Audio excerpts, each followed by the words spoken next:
I don't know if we have a microphone somewhere in the house for people to ask questions, or maybe we're just shouting at each other. I think we're just shouting at each other. Okay, right on. So, I say this every time. You guys can ask me whatever you want. Any question, man. I dare you, try to embarrass me. It has not been accomplished yet. So, you can ask me anything you want. I don't necessarily promise to answer anything you guys ask. But you can try to make me blush, because I need the help. I'm going to sit down because I've been running. Hey, yes? I love you.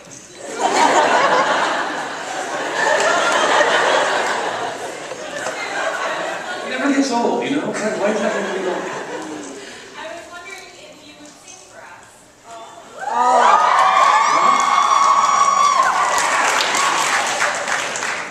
Yeah, that brings up the concert tonight. Okay,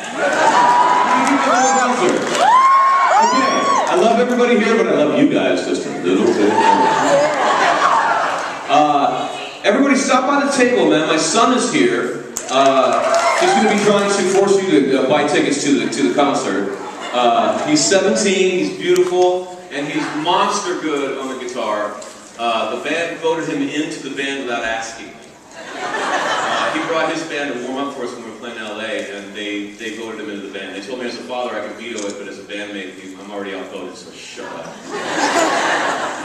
So, a song. Okay, this probably won't be in the set. I don't want to sing anything that we're going to do tonight. This is a song that I wrote in Romania, shooting a cowboy movie.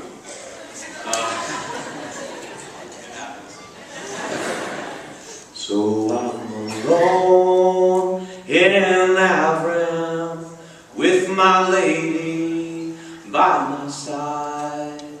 After wars I left her, and now she's come to watch me die. She's a flower in the sun, and now she's crawling through the mud. 'Cause of me, 'cause of me. My heart was set for killing engines with their babies in their beds. I refused, but my general put his gun up to my head. And I wanted to come home so Abby wouldn't live alone. So I killed and burned them down.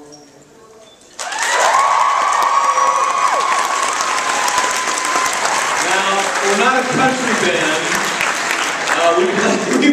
We play rock and roll, we play blues, we play pop rock. It's all radio friendly. But that I was playing a cowboy, and so that popped out of me. Yeah, Steve. Alright, first off, I'm going to give you a little bit of crap. Kathy Bates, so old. She was only 57 when she did PSL. It's a better story the way I tell it, Steve. My question is, you have said you have had professional riding training.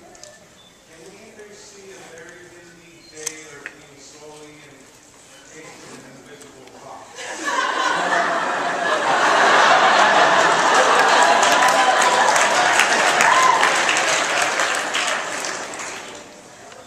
Okay, yes, Kathy Bates. No. Everyone hates mimes for a reason. Good story with Kathy, though. This is one of my favorite stories. I learned when I was shooting PS I Love You, and I learned a valuable lesson, which is that the big stars are very cool. Like, you know, TV people like me, like, we can't be fired, so if we get stroppy, they really don't tell you about it. So often TV people are like, hey, I'm Mr. Important Guy, how are you? But the really good actors are also working with the really good directors, and the really good directors do not want to put up with that. So the really good actors are like, what do you need? How can I help you? Yeah. And so I'm shooting with Kathy Bates, and she's 24 years old. And she has like a 100-degree temperature all day. And they film her from the back of her head all day because we're filming Hilary Swank that day. And it took 11 hours for them to turn the camera around. And the last hour of filming, they turned around on Kathy for her close-up. And I thought, okay, here we go. This is an Academy Award winner, and she's going to have a few words for our director today. And the only thing that Kathy said was, we're waiting to go on, and she turns back to me. She's got the door handle onto the set. She turns back to me and goes, "Men from the boys, James. Men from the boys. Here we go." It's like I'm falling in love right now, Kathy. Yeah, it's awesome.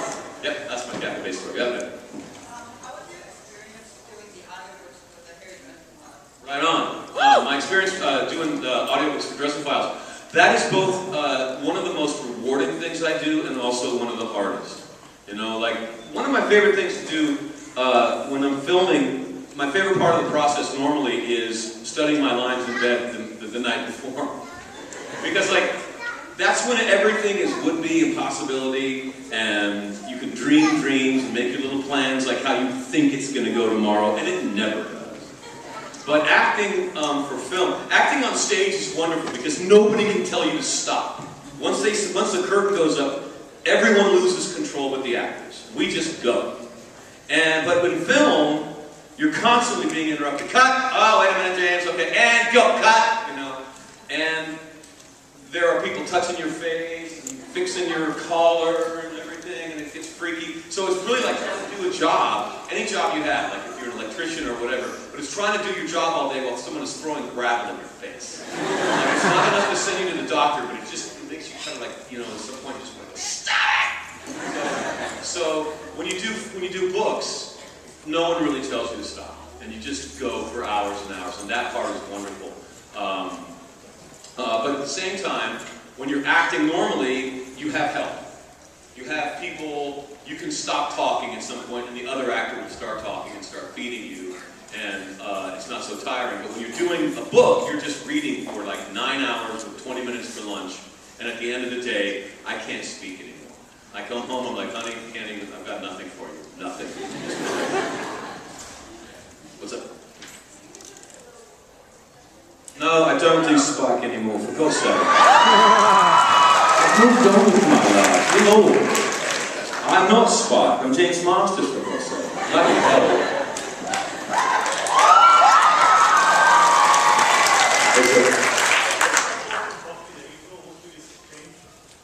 What was the biggest change going from Buffy to Angel? None. Sarah looked different. I was sleepy, so I wasn't sure. But no, I mean, it's the same actors, the same writers, the same directors, the same producers. It was, you know, it was a different set. You know, Angel. Okay, this is the big. Because here we go. Angel had less money,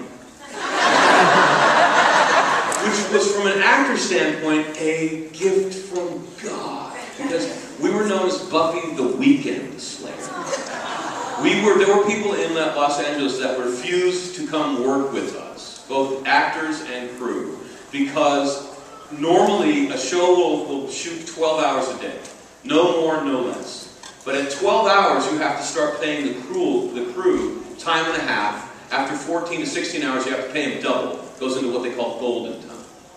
But, so nobody goes over 12 hours. It's just too expensive. But on Buffy, Joss is like, quality over anything. And we would go 12, 14, 16, 20 hours a day.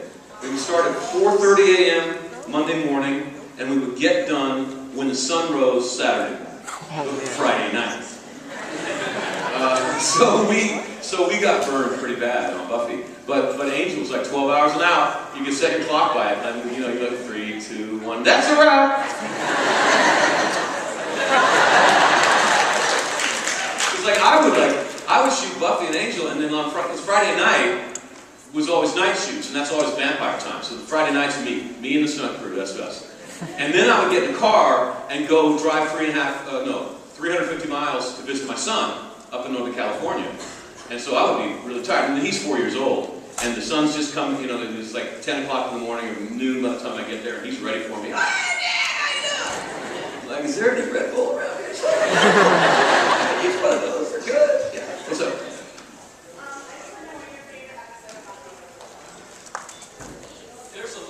What's my favorite episode of Buffy? Wow. Season 2 through 6. You're all good, man. Wow. It's got to be the musical.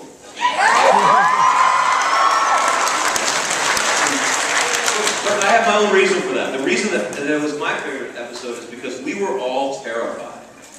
We had no faith in Joss Whedon at all. We thought that he'd lost his mind. We thought that either the pressure had gotten to him or his ego had gotten to him, and he decided to flush the show and our careers down the toilet. Fell swoop. No one had done.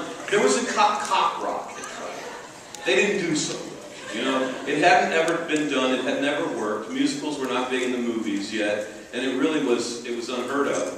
And more, also, it was on. Tony Head and I were both performing music publicly. And so we weren't so concerned with that part of it. But the rest of the cast, it was like being asked, like if you're a roofer and then you come to work and they want you to be an electrician, you're like, I'm gonna die. I'm gonna electrocute myself. I don't know about that. And that was what they felt, and they were very justifiably so. It's like, you didn't hire me to be a musical actor. You know, just have me juggle chainsaws. It's safer for my career. But, what? Sing, I already sang, man. You just love your voice. So, yeah, Josh gave us a cassette tape of the songs instead of a script actually. And it was him and his wife singing the songs and playing the piano. And they weren't that very good at it. So the songs didn't really sound so great. And I came out of my trailer like, anybody else? You know, and everyone else was like,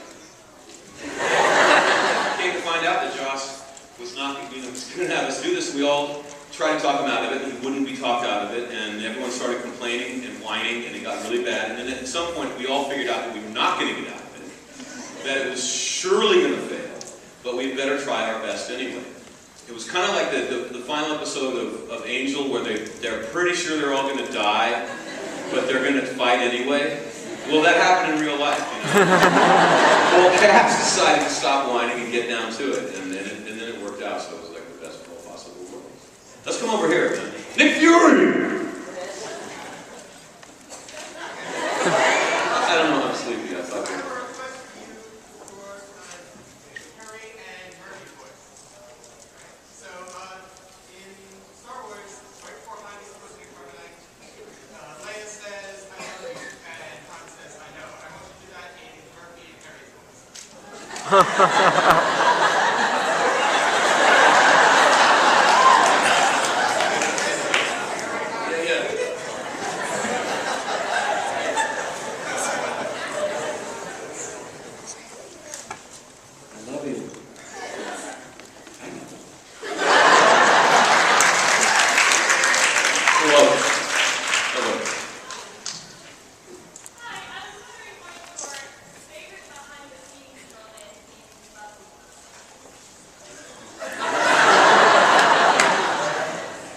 Okay, little caveat.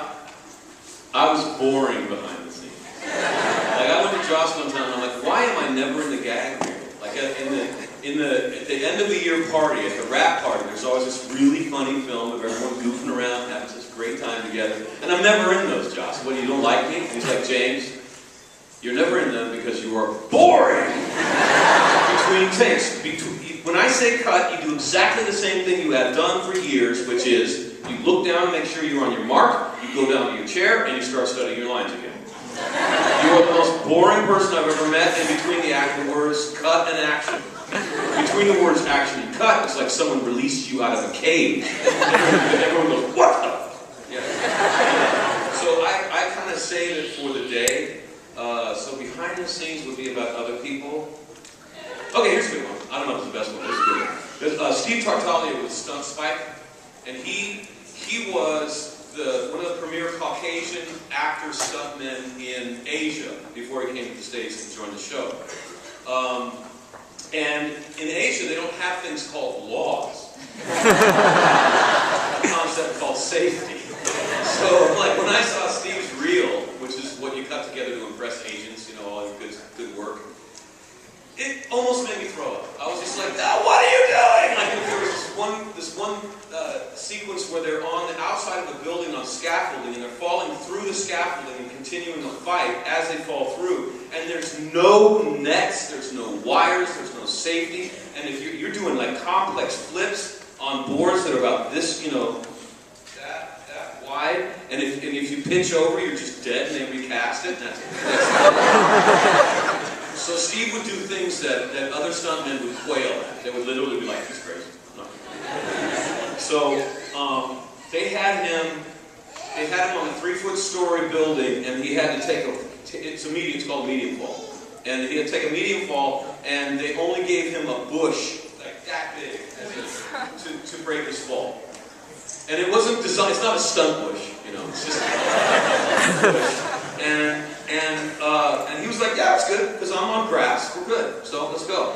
And then because the camera needed it to move slightly, they moved the bush so that it was right on the curb, right on it like that, and just suicide. And you see, and I saw Steve. They called Steve over and they pointed out. He's like, Okay. I just loved it for that.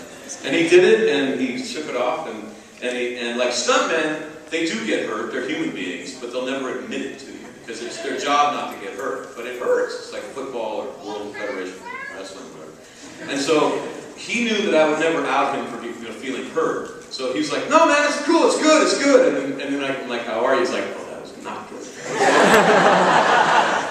What's up?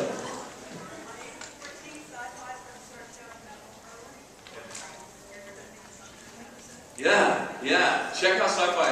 Metal Hurlant or Hurlant. It's a European show that's a big hit all over Europe. It's all starring American actors, English-speaking scripts. I know, you'll forget it again. It's pointless to tell you. Metal, as in not wood. Hurlant, as in God knows what that is. It is actually heavy metal, which was an awesomely twisted comic book that came out, and a really pretty cool movie that came out in the 80s. And it's a lot like the Twilight Zone episodes, which is like really good production values, really good actors, expensive actors, and really bad twisted endings for everyone involved. The first one I did, I'm doing one each season, but their seasons were 6 episodes long. They've done 2 seasons so far, so they have 12 episodes. Sci-Fi's bought it, and they're bringing it over. Yeah, because it's a different setup. It's completely different. The first one is about an 18-year-old girl that wakes up in a bomb shelter, and her next-door neighbor is down there with her, and he says, "World War III has started. The missiles have already been fired. I happen to have a bomb shelter, but I didn't have any time to explain this to you, so I just knocked you over the head and I dragged you down in here. Don't open the front door." And she's got to figure out if he's lying or not. And it's just a horrible ending.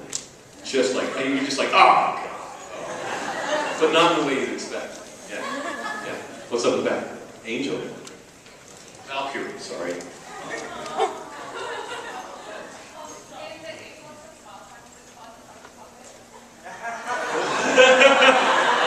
How was it fighting the puppet? Yeah, man, I was actually beating myself up with the puppet. They couldn't get the puppeteers couldn't. They were in shock all the time because I was moving and thrashing around so much, and they were starting to feel like it was going to be hard to get that sequence. And I was like, "Just give me the sticks, man." That was awesome, That episode, Smile Time, was written by the guy who wrote Tick, Ben England. Yeah. Which is I love the Tick. It's for those who have not seen the Tick, it's an animated half-hour about mediocre superheroes. So I was waiting for the script all year, and it came out, and I was in one scene, and I'm like, "Ben, funny. What is it?" He's like, "James, don't even worry. You're good. You're gonna steal the show." Yeah. But it reminded me of another great moment on this. It was something behind the scenes, but this was one of my favorite moments of Buffy. Was I don't know what the episode was, but we had this $250,000 dragon that we had been so excited about building this big giant dragon. Had 6 puppeteers. It was going to be awesome. And we got on the set, and the scene called for it to be, drenched with water the whole time. And they didn't really plan for that, and the foam took off and water like a sponge, and the thing went from like 500 pounds to like 6 tons. And the puppet, and then like by take 3, like the dragon wasn't scary anymore. So. And like the guys inside are radioing like, Harold is dead, And they got him out, and I think they had to call an ambulance. Yeah, we're laughing. So it was one of those moments. It's like, we've spent all our money. We have to get this scene done, and the dragon's dead. What do we do? What do we do? What do we do? And I'm like, prop the dragon up on the rock behind me, and give me the arm of the dragon. Let's go. And they just came in kind of close on me, and I took the arm of the dragon just like a puppet and just beat myself up with it. It was the funniest thing on the set.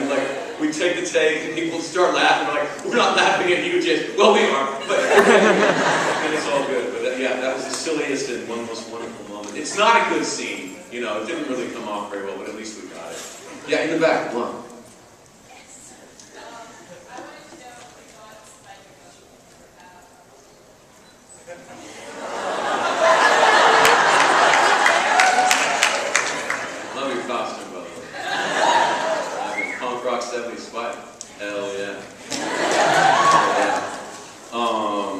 Could Buffy and Spike ever have a healthy relationship?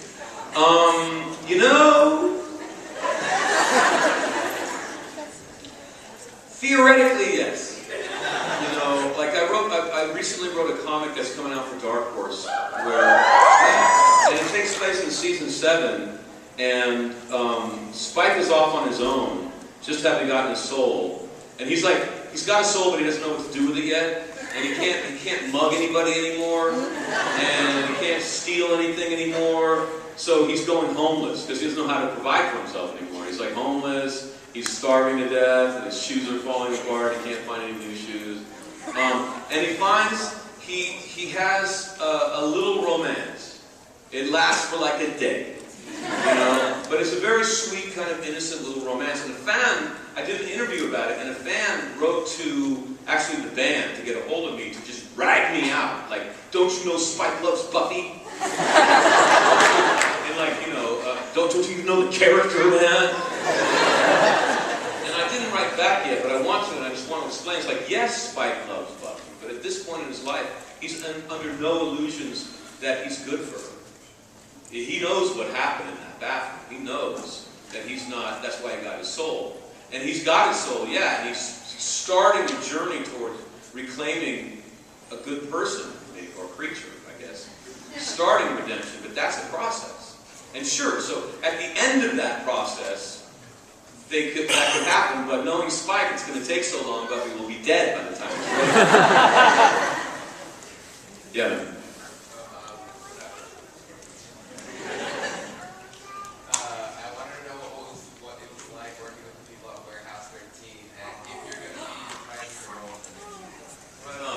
To work on Warehouse 13, and am I coming back?